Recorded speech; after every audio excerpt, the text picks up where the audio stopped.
I'm Dana Denha, and you're watching FYI. The wheels were in motion as kids and adults tuned up their boxcars in support of Ann Arbor Active against ALS. For 10 consecutive years, Ann Arbor Active Against ALS has been fighting to keep people active, and one way they do so is through the Boxcar Derby. They've been working with the Ann Arbor community to battle ALS and also to fund research, whether it's at the University of Michigan or other places throughout the U.S. What they've done is they've hosted events like this along with the Twinkie Run and other events throughout the year, and have used all that money together to fund research. The race consists of 3 divisions, 9 and under, 10 and over, and adult. The requirements for the build, it's very specific, whether it's a small boxcar or a large boxcar for the adults or for the kids. The basic setup is that the steering is on the outside with 2 tennis balls on top for steering. I'm racing for the Boxcar Derby race for ALS to raise money for funding and stuff. The bracket style is basically single round elimination where you just get paired up with someone else and you just compete with that person. Whoever wins goes to the next round and you keep going until you get to the finals.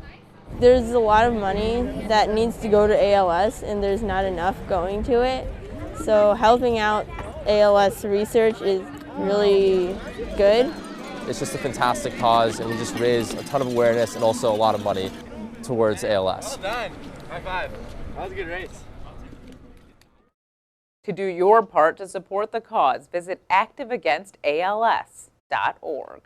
Stay tuned, and we'll be back shortly with more news and information.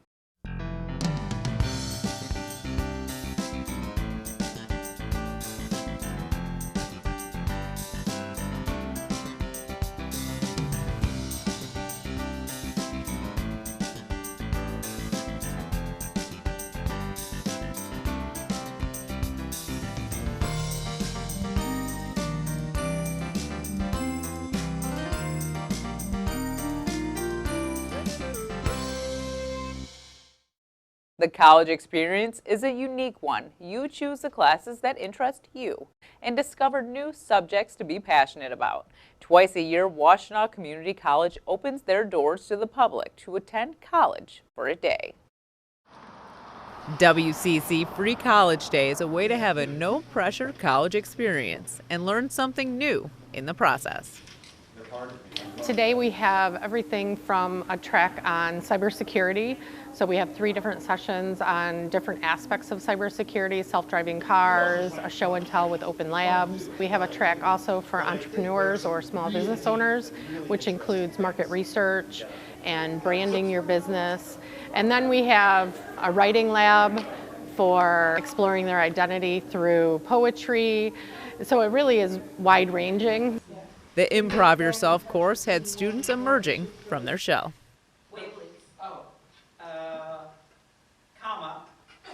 The idea is that the more you say yes to and add on, the more creative we can be. So saying yes, saying no is the cardinal sin of improv, basically. We talked about firing the judge. So we did a few exercises on just say the first word that comes out of your mouth. And even just saying one word can make us all giggle, and so we did like a free word association game. Well over 500 people registered to be students for the day. It's a way for us just to give back to the community and show the community all the good work we do. For more on our local community college, visit wccnet.edu. Our 4-legged friends love to get out of the house, smell the fresh air, and go for a brisk walk or run. Learn about dog licensing, leash laws, and more in this month's City Roundup in 60.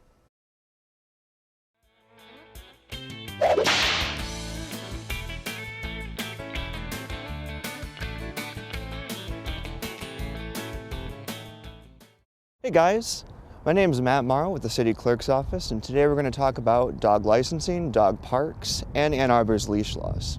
So dog licensing is extremely important, not only because it's state law, but it's also regulated by local ordinances. So Ann Arbor provides 3 different options. in 1, 2, and 3-year intervals based on the rabies vaccination expiration date.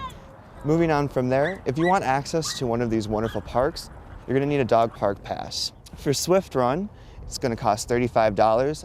Olson and Broadway can come together at $15, and that leaves All City at $45. In regards to the leash law, when the animal is outside in an open area such as lifts, it needs to be on the leash.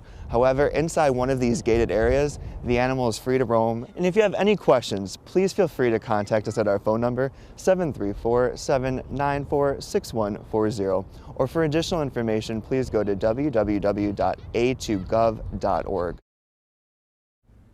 In 1989, the world was introduced to the star-studded cast that made up the award-winning film Steel Magnolias. Originally written for the stage, the story follows the friendship, love, and loss of a group of women as they lean on each other during life's most precious moments.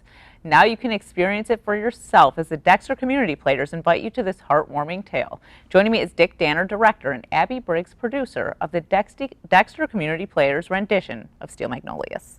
Welcome to the show. Thank you. So Dick, I think we'll start with you because before the show we were talking a little bit about Steel Magnolias and the movie and versus the play, which I think the interesting thing about it is that I think a lot of people really saw the movie before they experienced it as a play, even though it was written for the stage first. Absolutely. You've actually directed it twice. So what makes you want to direct this show multiple times? What is it about this show? I love the relationship aspect of Steel Magnolias. We've got a group of strong, positive, powerful women who have known each other for years and who have gone through just a variety of life-changing events and who are going through those events during Steel Magnolias. And the interaction between them and the humor and the love and the empathy is very strong in this production. Absolutely. And the cast is amazing. Well, and we should mention that Abby's the producer, but she's also a character in the show. Yes, I play Truvy, which most everyone would probably know as the Dolly Parton character in the show. So I'm kind of the the comedic force behind this show, but when we first did our first read through, I was in tears. And I mean, I've seen this show, I know the story, but just the first read through, we're all sitting around a picnic table in the cafeteria reading and I was in tears. I'm like, oh my God, this is going to be amazing. Because if this is the first time we're doing this and it's bringing out this much emotion, it was really kind of a very cool experience. When you were auditioning, was the Truvy your ideal character to play, or? Yeah, I think so. I think that was my goal. It was my goal. I've always thought she was hilarious, and she just is the center of this world. It's her shop, and she's just a great character to play. She's so much fun. Did you find it, I don't know, it seems like you have a lot of theater experience. Do you find it hard to have that dual role as a producer and an actor in a show? It's challenging, but it's okay because the producer is much more of kind of that business aspect and the advertising and the working logistics. There's not a real creative aspect to it, so they are kind of they're pretty easy to differentiate. So since the movie is so well known, do you find that you're influenced by the movie when you're directing the play, or you kind of try to just stay away from that? I am not influenced by the movie. The only thing that I think from the movie that influences me is the characterizations in the movie that you see. Only because everybody that identifies with Steel Magnolias is seeing it from the movie standpoint. Well, and it's such a well-known cast too. Oh, I mean, it pretty really much every is. single person in it you still know today. Sure, and their personalities kind of come through in a lot of what happens in the play itself. So it's a big help. Well, and you mentioned the play doesn't have any of those other characters, all the men characters. They might talk about these characters, but you never actually see them. Right. You hear about the characters. Yeah. You just will not see them. I mean, the play is 6 women. Yeah. You know, there's no husbands and brothers and so on. So it's a very focused look at the action between those people. Do you find it hard as a man to direct such a feminine play? No, not at all. I just get in touch with my inner woman. Yeah, yeah. I do. No, because I mean, Well, you know, I've been doing theater for 42 years, and been involved in a lot of different productions with a lot of different people, and learned a lot of things from everybody. And plus, I'm married to one of the actors in this show too. So, my wife plays Weezer. So. Which she's definitely a comedic. Oh, Yeah. she is the curmudgeon. Yes. Yes, she is. She's a great character to play, and BJ does a phenomenal job. She does. So this is very much almost a family affair. You guys all seem to know each other. You're all in the mix. You've been doing this for a while together. Does that help when you're producing and directing these plays? Yeah, I believe it does, because as much as she does, and she does everything. I mean, you know, she does have people that will pitch in and help when they can.